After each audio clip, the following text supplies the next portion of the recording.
How's it going, everybody? I hope this video is finding you well. I got somebody on camera over here, so I'm gonna just speak super quiet so it's like she doesn't know. But welcome to Get Right On In. This is a shirt here from my sister, so I'm just gonna wear it here at the beginning.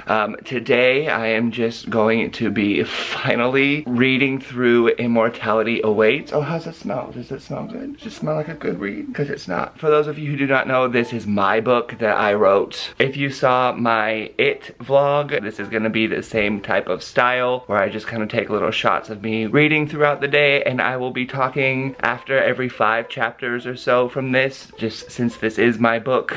And this vlog actually was requested by Lezlie over at the Nerdy Narrative, so I'm just gonna go ahead and do it. Kate over at LoveStory also did an Immortality Awaits vlog for her channel, as well as a review, so I will have all of that linked as well if you want to go check out her stuff. I don't know how I'm gonna be doing in this book today. I don't really know. My prediction, I already know that it moves faster. That's how I feel right there, that little yawn. But I already know this book moves faster than I like. I already know that I've just changed so much as an author. It's been almost 7 years since I published this and read this version. I have rewritten this so many times, but we are gonna see what this draft looks like. This one that at one time I felt comfortable sharing with the world. And you have been given exclusive rights to join this party because this is the author's copy of the book and you can't touch it without permission, and you have that permission now. So before I change out of this shirt, my sister here made it simple for you. I've also got this little grammar mug from her that says that grammar is the difference between helping your Uncle Jack off a horse and helping your Uncle Jack off a horse. So without further ado, let's get right on in.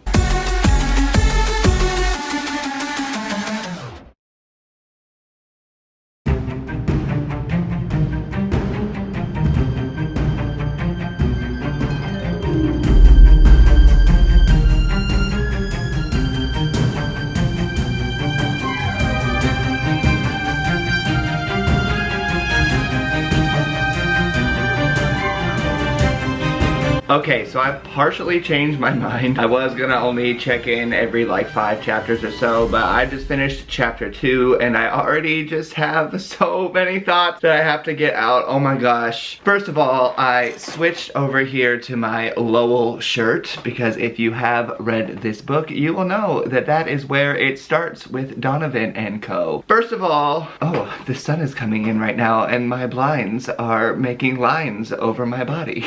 So first of all, I guess I should say that I like the writing in this book more than I expected. The prologue especially, I actually was really happy with. My issue is I just don't know what to do with Isabel. That's always been one of my biggest problems, and even right now on the current revision that I have, the whole beginning focuses a lot more on Donovan and Druin than it does with Isabel. Ooh, this sun is coming in bright today. Sorry, I wanted to be able to see.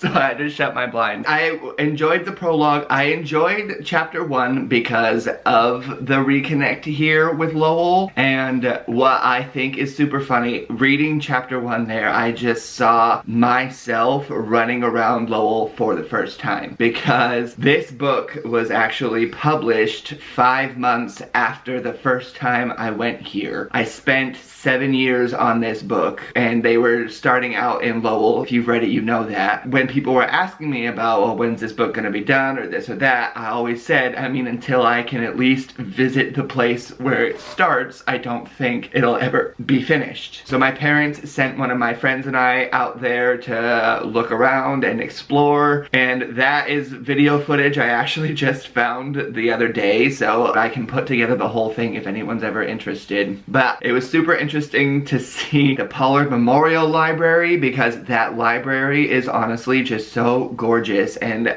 I was so taken aback by it when I first went there, so that's why it had to have like that kind of shout out here. The same thing with the cemetery. Kaylee and Gabrielle in this book are the two characters who are from California, and Donovan and Logan are then from Lowell, Massachusetts. And Kaylee's reaction to the cemetery in Lowell is like my for realsy reaction to how I felt about it when I was there. And so it's definitely really fun to reconnect and reminisce with where I was at the time of this writing, especially this last revision, because that occurred between January 2014 and the publication in May of 2014. So that 5 months right now is just like coming all back to me, but then everything just got ruined with the wedding. The wedding and the book. And right now they just got the book, the Immortality Awaits book, so I'm gonna have to see what happens after this. But this is now when I start to look at the issues in the book, and like with the wedding especially, I see that that was a storyline that happened in the very, very, very first draft that I basically forced myself to stick with. So I'm starting to get a headache now that I finished chapter 2, because I'm like, no, now it's starting to get bad. I don't think bad is maybe the right word to choose for it, because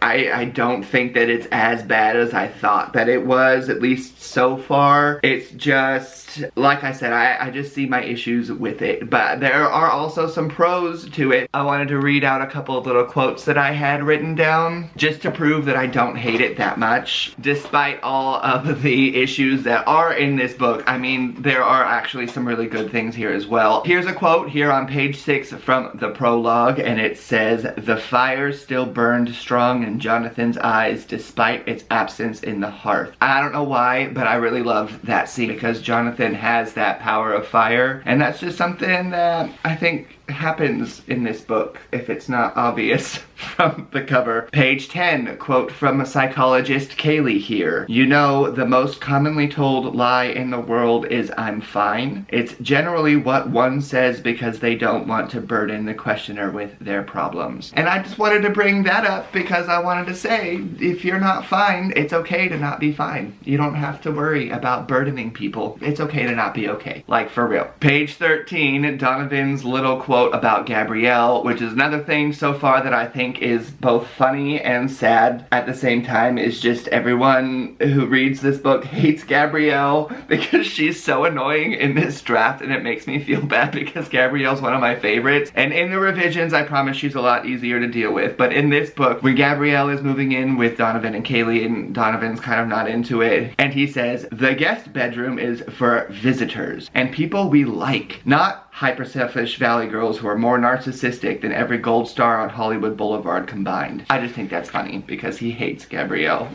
And then the last quote from Miss Kaylee, "That's precisely the type of attitude that will result in failure instead of success. Never walk into a challenge with a closed mind." That I feel that in my heart. So that's how I feel about the revision of this book. But I'm about to start in on chapter 3, which is entitled Immortality Awaits, and they have just found this book, and I just don't even want to keep reading because now it's some of the stuff that is bad. But I will talk more about that when I check in the next time, because I've talked a lot on this little check-in already, and there's so much more that I have to say because I'm on page 32.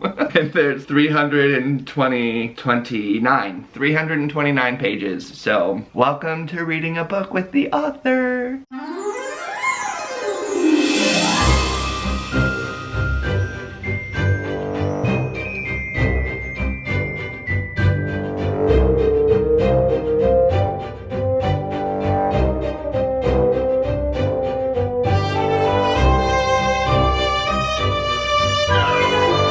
Okay, well, maybe I will just be coming in here every 2 chapters or so, couple of chapters, I don't know. So I just finished chapter 4. They are now already in the other world. Now I can talk a little bit, I guess, about why the beginning of this book especially was so quick paced. That really is my main issue with this book, especially reading it right now and knowing where I'm at with the revision. Since this was my first book and I was 18 when I started writing it, I very much just got caught up in a lot of thoughts that my story wasn't good enough to be longer than this. Even though in my heart I felt like it needed to be. Part of the reason for that, and I guess this is also going to be some writing advice to some newer writers out there who might get really stressed out, is that you see so often that first-time authors struggle to get books published when they're longer than 100,000 words. And I got very caught up in that idea, even though that same thing that you'll see all over the place will tell you that A, fantasy books usually are allowed and expected to be longer, but B, that if it's good enough, then it's good enough. And I just got very caught up in that idea of if it's longer than 100,000 words, it's not going to be good enough, or people are going to be put off by the length. They won't even pick it up from the get because they're just going to be too stressed out with the size of the thing. And I got so caught up in the idea of wanting this book to be able to be read in the duration of a short flight that ultimately I feel like I discredited the story because I was trying to make it fast. I was not allowing for the areas where I felt like the story was actually like asking me to divulge more. And I have talked a lot on this channel about the story being in control, and I feel like this story and I have had so many arguments over the years because we have been arguing over who is in control here. I wanted everyone to be able to meet all of the Earthlings in their own minds and to be able to establish what their personality traits were like. But I also have to do the same thing for the others, the other 8, which is also funny because there's an inebrian in here.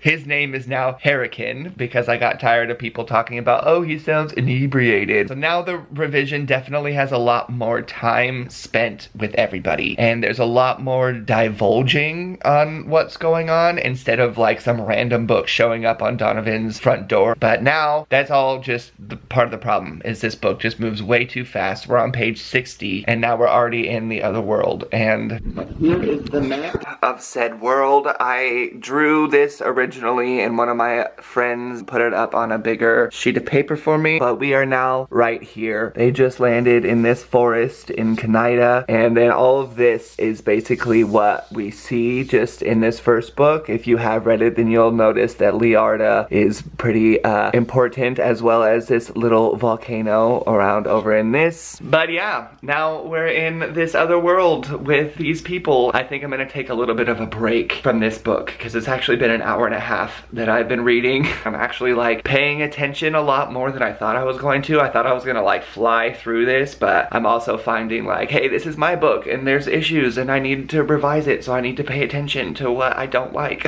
I'll be back myself, but it'll be like no time has passed at all for you.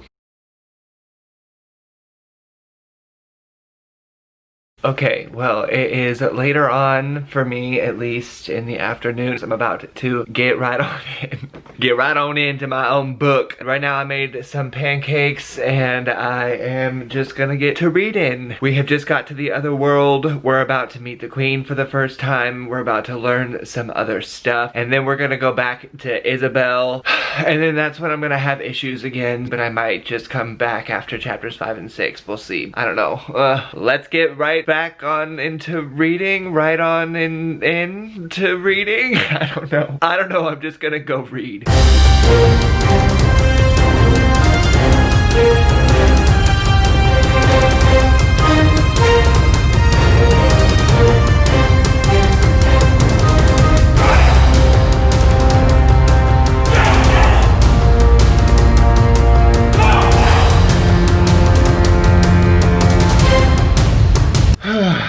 There are so many thoughts that I have right now. I just finished chapter 6. I was saying a little bit earlier, part of my biggest issue with this book is just how quick it moves. And like, I'm on page 88 and there's just already been so much that has happened in this story. And it's weird to me because I have rewritten it so many times and I am so familiar with the future versions of this story that there's so many expectations, I guess, that I have, or when I'm like, oh, this is the part that's about to come up right now, it's just not really how it happens in this book, because this book just feels, I don't know, it's so rushed. And I've said it before and I'll probably say it again a bunch of times by the end of this vlog. I almost feel like it's a mixture of the Sorcerer's Stone and like a Narnia book or something, because I was 18 when I started writing this book. It was originally a Harry Potter fan fiction of all things. I had literally just graduated high school and I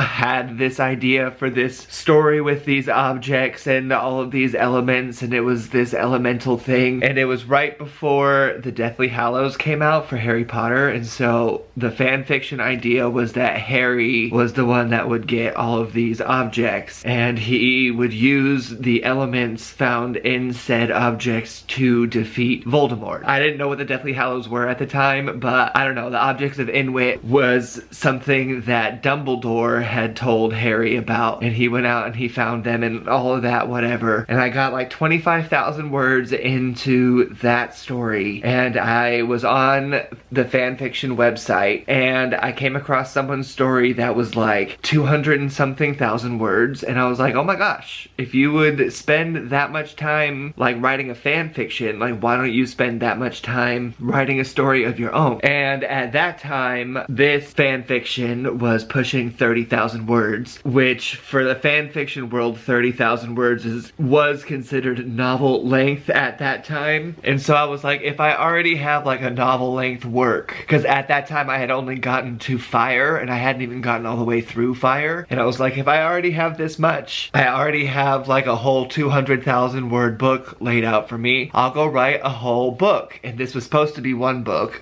And then I started writing Isabel's story, which is what I'm about to get to next in this book, and this is another area where I'm stuck, because Isabel and her whole storyline is so important but also so extra, because it's not what's actually going on in this storyline. She's got a storyline that has everything to do with the history, and so she is the first thing that I started writing for this book. I wrote out, I think, about 15 to 20,000 words worth of her story, only 9,000 of which actually made it into this final draft here, but her whole story is also a complete different prologue series that I think I have notes for. I'll probably be pulling out my notes at some point today because I don't even know. But that was how this story actually started, and that was the origin of all of this. But then, as I said a few minutes ago, I just got so caught up in the idea of it needing to be short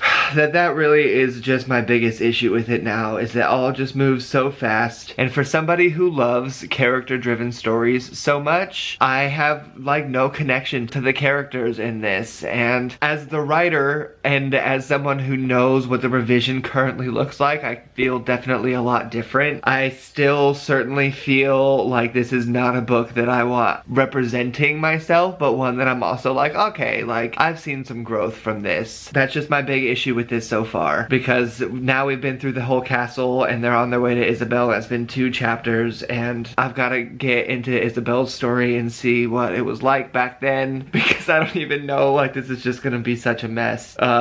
It's an interesting experience, I think. It's definitely making me reconnect with at least where I was at the time, as well as reflect on all of the things I have been through since, as well as being able to recognize how I've grown as a writer now. And it makes me feel a lot better about my current stance as a writer, and it's definitely helping me change my perspective on myself in that regard. So I'm happy for that.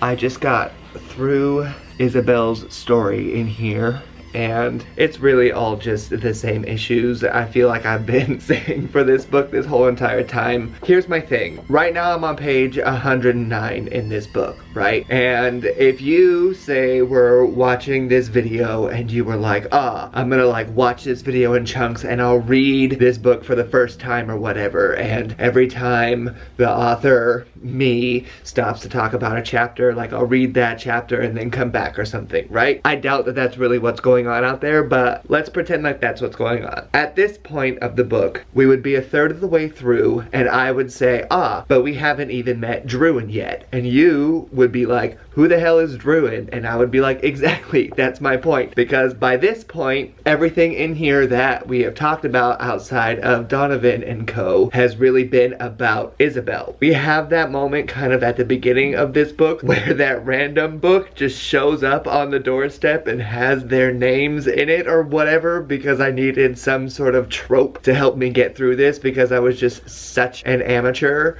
But there's just too much emphasis put on Isabel, and then her story in here is just so quick.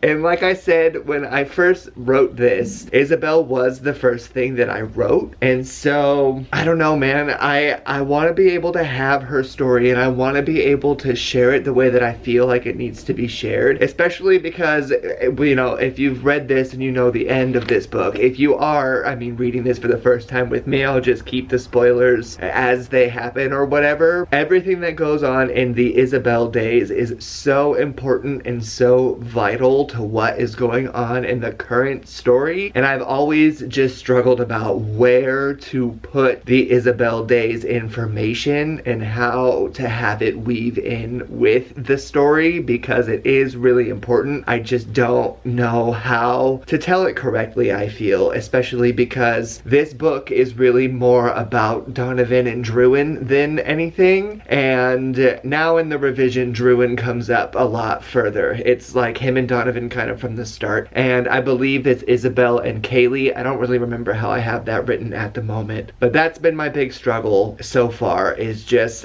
trying to jam pack everything into here when it's not supposed to be. It is really fun though to like see stuff like this, because I read this book right after I published it and I went through and was like, oh, where are all of these little like mistakes that I already know is in here, like off of like 1 or 2 weeks in, and I have these literally, they're all over the whole entire book, and that's why it's so funny. And that's why I have this at the beginning about it being the author's copy and how you cannot come in here without invitation, because this is where my notes are. But that's my big note right now, is that there's too much Isabel, but there's not enough Isabel at the same time. But mostly it's just that there's not Druin yet, and I don't even know. The revision of this book is going to be a lot longer than this version of this book, so we'll just see what happens with all of that. But in the meantime, that is where I'm at for this, and I think I'm gonna make some more coffee maybe, and I'm gonna keep reading because I'm into it, but I'm not at the same time. I don't know, like I said earlier, I'm just so stuck in the revision and what I know is about to happen that it's kind of hard not to get frustrated with the way that I published it. But at the same time, that is the whole point of all of this, is for that part of reflection, to see how far I've come and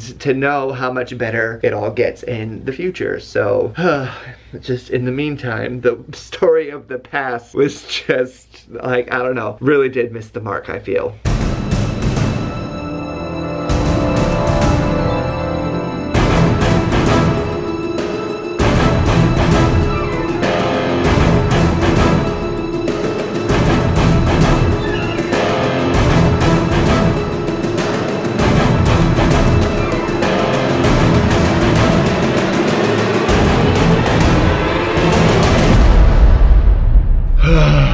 I really wish that I was reading the revision of this right now. I just finished chapter 8. I'm probably going to end up doing a chapter by chapter thing of this, even though I didn't really want to. I'm sorry. If this is long, this is my opportunity to let this all out. I'm sorry. One thing I want to mention before I forget is from chapter 6, even though I know I just said I finished chapter 8, but chapter 6, they were getting ready in their little forest attire with their beige pants and forest green dresses and whatever, and it's just funny because because that scene was inspired by Wizard's First Rule, which that book, my camera is currently sitting on that book, and I'm currently reading that book, and that scene was inspired from when Kaylin in that book went from her white dress into that forest green attire or whatever to travel. And it's really funny for me to see stuff like that, especially to be reading that book right now and to just have seen that in that book the other day, and I was like, oh, I remember this scene, and then to read that in this book and be like, oh yeah,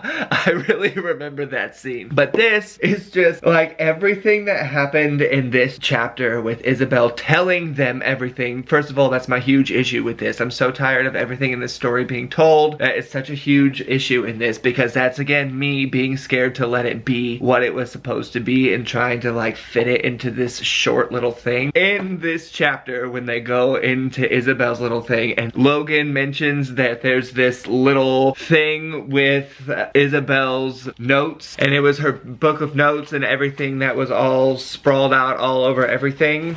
Said book of notes in the real life, there was mention of the map pinned up onto the table out in front of her.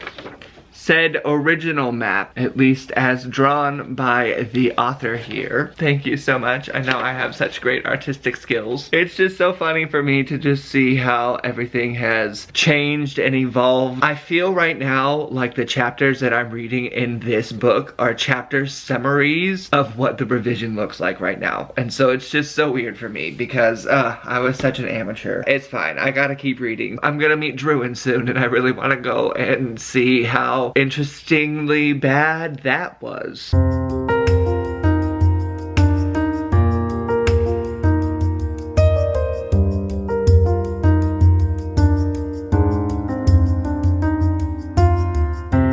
What I will say for this is I was hoping that going back into this I would get some sort of inspiration on what to do with the revision in certain places where I'm stuck, and this has definitely helped me do that. And it was nice meeting Druin in a really weird, it's not working the way that Druin is introduced here and everything going on with the Druin side of things. None of them are met until page 129, and then Nvidia's just like, oh, we hate him, and then it's like, what? And then she just like helps him out and gives him the stuff, and it's not working. So I'm gonna keep reading, but I'm excited that it at least helping me figure out all the ways to fix it, because it's just not very good right now.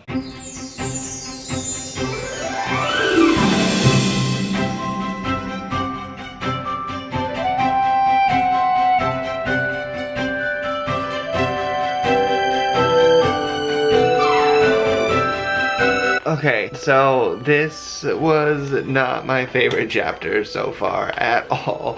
First of all, I, as the author, love Druin, but Druin in this book is not right. First of all, in the revision, I guess I should say, everybody has an introduction. Like, in this book, this is the chapter where, first of all of a sudden, who is Lord Matobian? He just, like, comes out of nowhere, and all of a sudden, he's, like, this feared thing, and where was that ever before? So he has more of an introduction. Druin has way more of an introduction in the current revision. There's so much more about Druin and Donovan, and Hurricane, who is not Inebrian. He has his own introduction. Nvidia has her own introduction. Alvara, they all have a better introduction. I'm struggling with this book right now just because I know how much better it is in the future, and that just makes me struggle right now with where it's at in the present.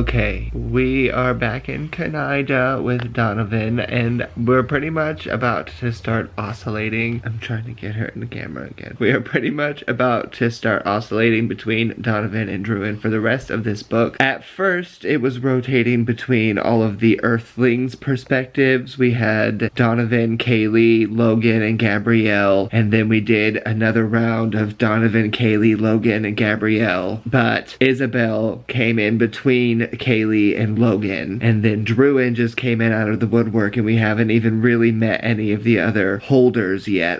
We haven't even really gone over much of that. There's been so much telling going on, but now we've checked in with the Moradora, and she's got so much more.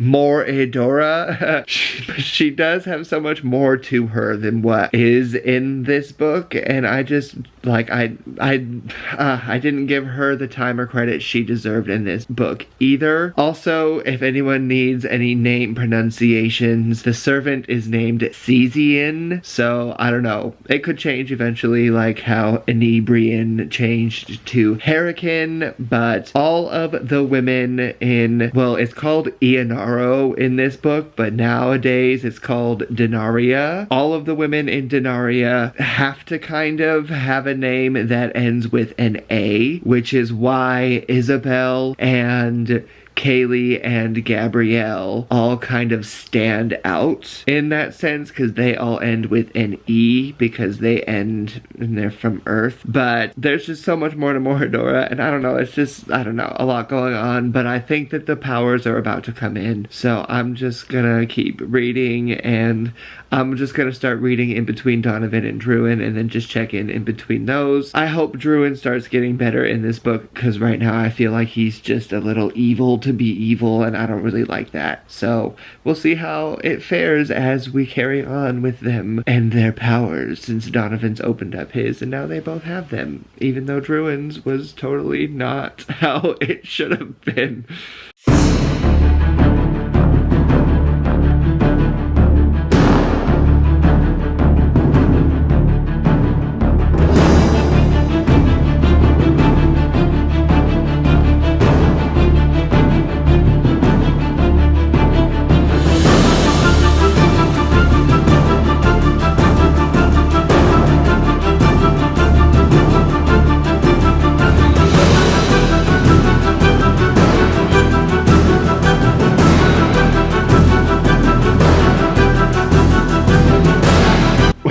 That is a lot to unpack there between chapters 12 and 13. Here's a couple of things. First of all, chapter 12, I see so much influence from Sweeney Todd, which had just come out the same year that I started writing it. It came out at the end of 2007. So that was during the first draft stages.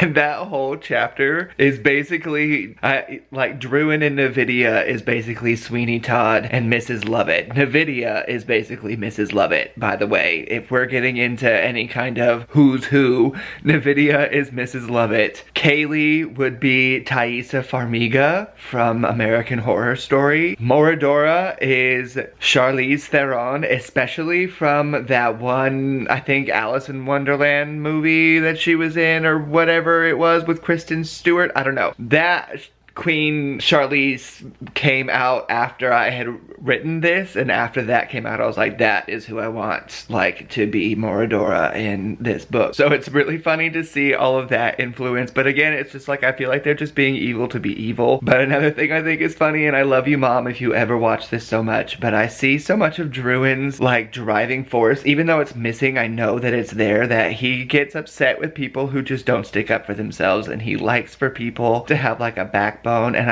I know that that is influenced from my mom, because I feel that way about her sometimes. I'm just like, Mom, just stick up for yourself. Why don't you just go out and tell him to go? And I see that, like, coming out in Druin, which obviously has been exaggerated in this because I don't go beat people up. But that was what I'm saying about, I feel like he's just evil to be evil. With Donovan, I see that same repression from me as the author into Donovan as far as who I am in between, because I'm both of them, really. But Donovan is just so much like me in the sense that if I get frustrated, I just blow up. I struggle to communicate sometimes, and if I get flustered or upset, like I just bottle everything up and it just comes to a point where I just explode, kind of like it is. So that's why I've lit these 2 candles, because now the fire has been lit in the story, and it's interesting for me to see the aspects of myself in these characters, because I know that there really is so much of me in them. And Donovan and Druin particularly trying to deal with balancing the fire and the emotions of anger and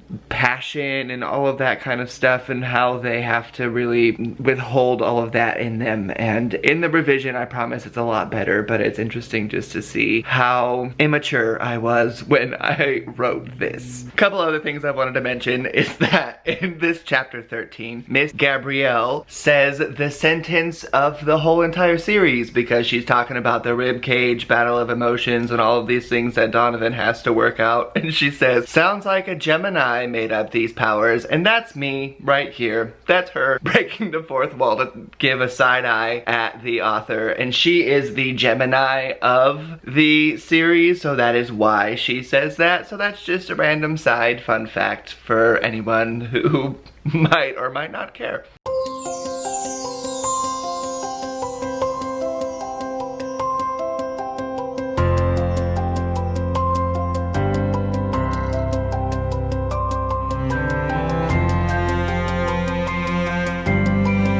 There is still just so much of me in these books that I see, and it's funny just because, okay, first of all, over here in chapter 15, the last sentence, tonight we rise. First of all, that is a Skillet quote, because there are a lot of Skillet quotes actually in this book. And it's funny because still the 2 things on my wall are my map of my world and this Skillet Rise flag, because Skillet is my favorite band. This was obviously out when this happened. This was their new album at that time. Oop. But it's super funny for me to see that in there. Also just with Donovan and Kaylee and their just relationship, and it's just horrible. And the way that Donovan just assumes that Kaylee and Julian are falling in love with each other, and I just see so much of myself in that, because anyone who knows me knows maybe sometimes I have the tendency to sometimes maybe make some assumptions. Sometimes, LOL. I make a lot of assumptions in my life, so yeah, I just see that in Donovan, and it's really funny. I see myself at that age. You know what I'm saying? It makes a lot of sense to me that Donovan is who he is, because that was me at the age. And the thing is that when I first started writing this book, I was younger than the characters. I had always envisioned them as like 22 or 23 for Donovan and Co, and like in their 40s, because I thought that was super old for Druin and Co. Oh, hello. Who just had hello? Hello. How you doing? Oh, hello. So when I first started writing this book, I was younger than the characters. And then when I published the book, I was the age of the characters, except for Druin and Co. Except for now, I think that the Druin and Co people would be like in their 30s, which is where I'm at now, because now I am older than the Donovan and Co people, and I think that I just have a lot firmer of a handle on things. And I also am bummed out because I had an audiobook of this that I had recorded, and I just don't know where it is. I couldn't find it on my computer, and I was really bummed out. But I had my Druin voice that I wanted to listen to again, but I can't. But perhaps by the end of this little book, I will have brought it back out for you.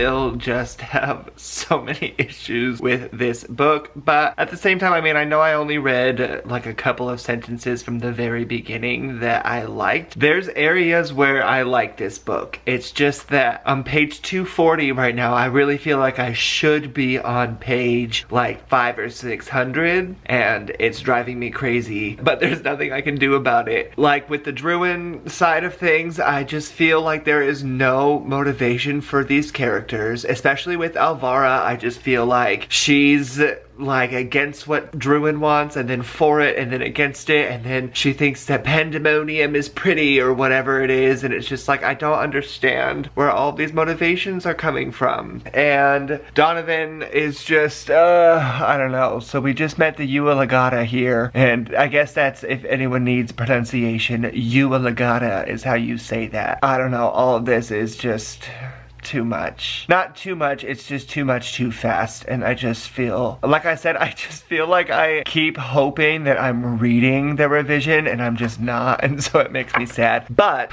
I did find a couple of files from that original Immortality Awaits audiobook that I recorded. So chapter 16, which was one that I just listened to right now, was one of them. I'm bummed out because I had recorded as well the new version somewhere along the way, and I don't have any of those here, so that kind of sucks, but it is what it is. But let me see if, hold on, I want to hear my little Druin accent. What is this like? Fire didn't spread as quickly as Druin had hoped, but the combustion didn't seem to want to move past the front door.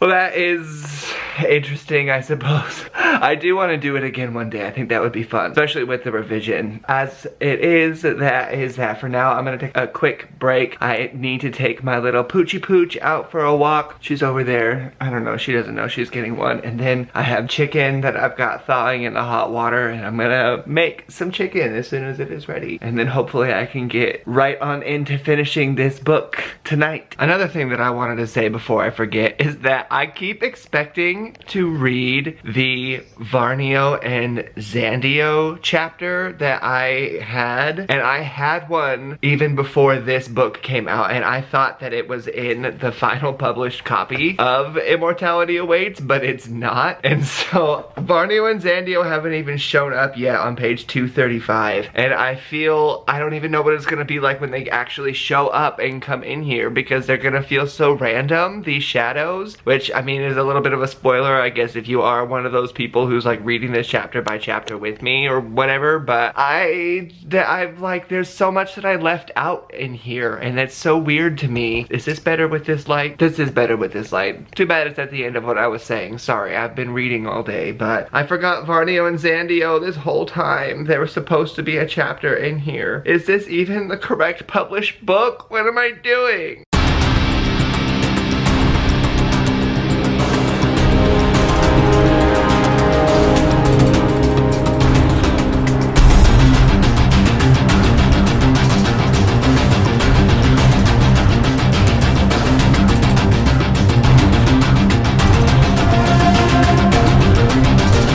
The drama, the mystery of all of this is so silly. First of all, I can totally see all of my frustrations in this book. I just, like, I read stuff and I see my little notes like I've shown a couple of times, and I just, like, I see all of the places where I felt so frustrated and so lost and felt like I was trying to force the story instead of just letting it be what it is. And here, I mean, again, we've got with Druin, he's just, it's bothering me that he's coming across as just evil just to be evil in this, and he's just manipulating Dervilia and her family and Agamor and all of this, and then with Donovan and his little unforgivable passion, and now we're all of a sudden finding out about the challenge, which now it's kind of like the shadow self. This shot was randomly just happened at the same time as that happened in the book, and so I don't know, it's like all coming together. But this is like what I was mentioning earlier, where I didn't even include the chapter with Varnio and Zandio in the published version of this book. And Varnio and Zandio have their own backstory and their own everything, and I didn't realize that I had cut that chapter right before I published this book, and that's so weird to me. I just feel like I missed the mark. I've said it a bunch of times, but especially with the Shadow Self stuff, the whole intent of it was to show that when they got these powers, when the fire came, when it consumed them or whatever, that they had completely changed by the time this power was done with them. And with Druin especially, we don't see that, because when we meet him in this book, he already has this power, he's already crazy. We don't see any of the lead up stuff to him.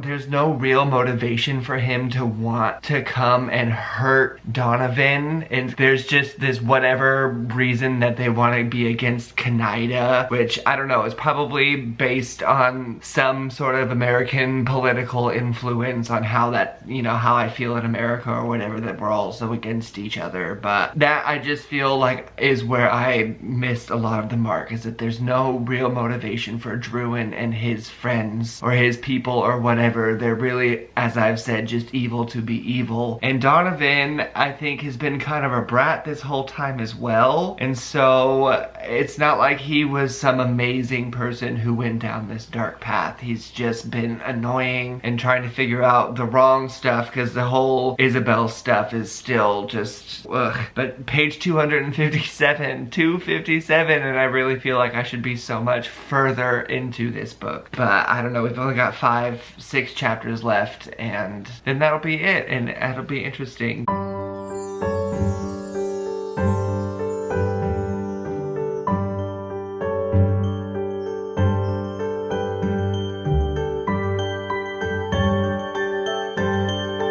Okay, so once again, we've basically just had Druin being Druin. His little friends are over here trying to be like, hey, you should worry about this challenge that for him has been like absolutely nothing. And Varnio and Zandio have still not even been introduced. And that is so crazy to me, because I've talked about them so much in this vlog and they're still not even in this book. I cannot believe that I cut them out like that. But Druin is just like, oh, maybe this challenge won't present itself until I'm with Donovan, which I think is probably the reason that I ultimately cut them out like that. It's just not really working. But he also goes and has his little Yoda moment at the end there with fear created adrenaline, adrenaline created power, and power created passion, blah blah blah. I don't know. I understand that with Druin, I was trying to make him be kind of the destruction part of the fire, just like, I see everything, I destroy everything in my path, there's no ifs, ands, or buts. But I just feel like I've said already that he just comes across as so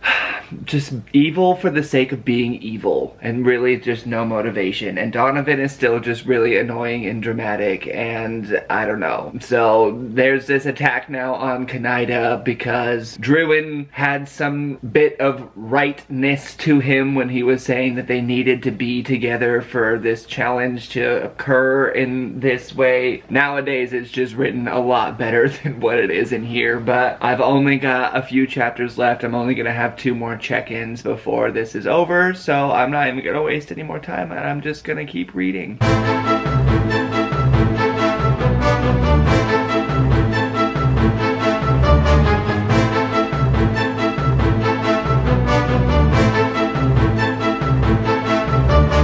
Okay, I have so much to say. First of all, I forgot to say it in the last check-in. Once the little battle started, Mr. Victor there with the whole not too long after the sun goes down thing, I meant to say it way earlier at the beginning of the book, but Victor is no more. He doesn't exist anymore. He's not a character. I couldn't do anything with him. He was just a waste of space. But I'm a little upset here with my final execution on from the challenge and the first clue and all of that happening, everybody getting all tied up and Donovan having to choose to sacrifice Cesian or whatever for his little power to get that first clue. His little fight with Zandio. I mean, we met Zandio long enough for Zandio to deliver the challenge and then die from Donovan's hand. Donovan and Druin meet in the hallway, and then Druin meets up with Veneris, who, side note, Veneris and Julian are the actual things, so that's another reason that it's funny that Donovan was jealous about Julian and Kaylee earlier on. Here we find out that Veneris's allegiance is to Moradora because of Julian, and Moradora just tests Druin's power. I don't know. We haven't even met Varnio yet, and that's upsetting because Varnio especially, I'm pretty sure he's going to be in the next chapter, but he's super important in the second book, especially to Druin. And what I've done with Druin in the second book is so much better. It's just another reason that I need to get him better here in the first book. I've got 2 chapters here left. I'm going to finish what I'm saying right now at that, just so I can finish up and then deliver off my final thoughts. But so far still, nah, I'll leave my final thoughts for my final thoughts. I'll be right back.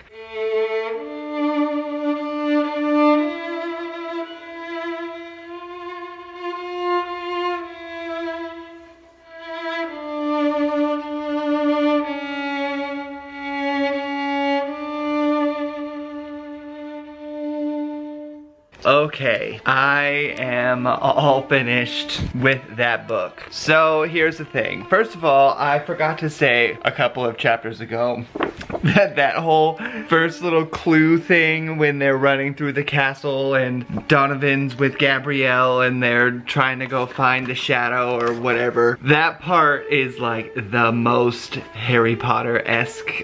Canaida itself, obviously that castle, since this was based on a Harry Potter fanfiction from the start, that castle is a lot like Hogwarts.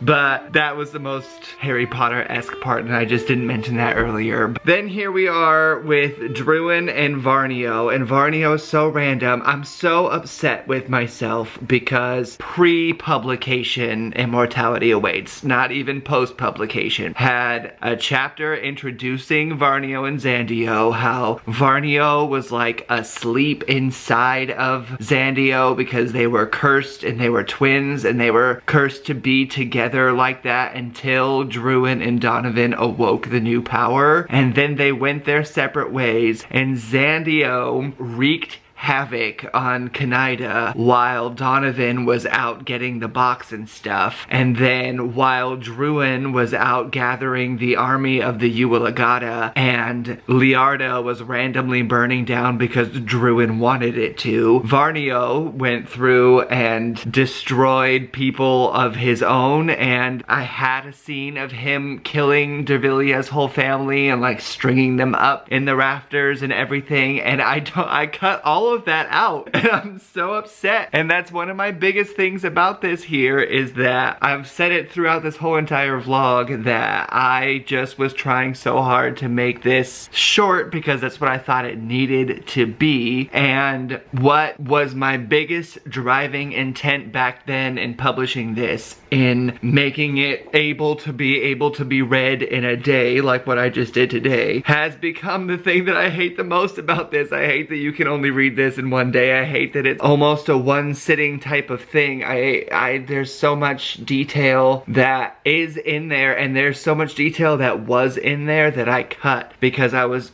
afraid that people wouldn't like it. And even there at the last chapter, there was just like such a random info dump of history information that was really a lot earlier before, especially when Moradora was like telling them her whole life story and everything. But all of that is so much better now, and this has really made me a lot more excited to get right on into my revision because I have gone through so much of this and there's so much more that I want to share from this, and I think I'd give it like a 2.5, but like I accept a solid 3, but especially knowing not only what has been revised out of this, but knowing what was in here that I cut in the first place, makes me really sad now, especially with that Varnio and Zandio stuff, because there was like nothing. I also don't know what I'm gonna do at the end there with Alvara being randomly in the dungeon like that as well, because there wasn't any scene of that actually happening. I like